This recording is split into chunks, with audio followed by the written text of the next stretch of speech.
Здравствуйте, меня зовут Сергей, я наладчик пакетной машины Колик Рояль 2. Давайте разберем машину по узлам. Это у нас размоточный узел, сюда устанавливаем бобины бумаги. Следующий, это у нас кашировочный узел. Здесь у нас склеивается продольный шов.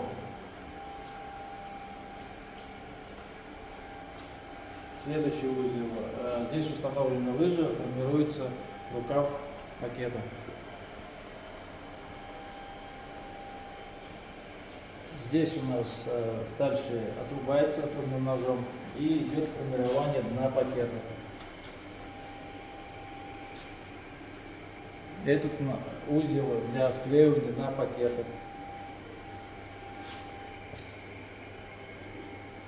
Укладочный барабан.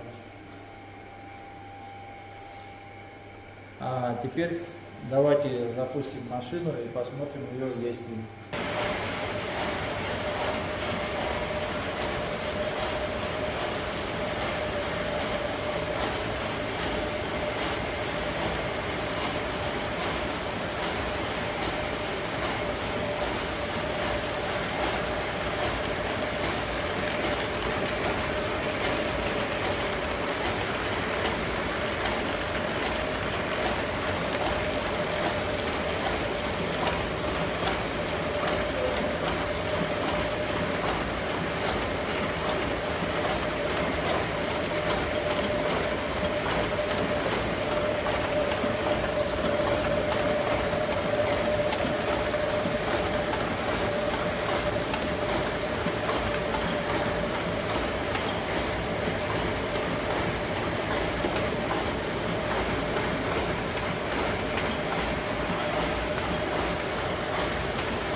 Машина находится в кондиционном состоянии. В 2020 году была модернизация машины, установлена серводвигатель и фотометка, может работать с печатью.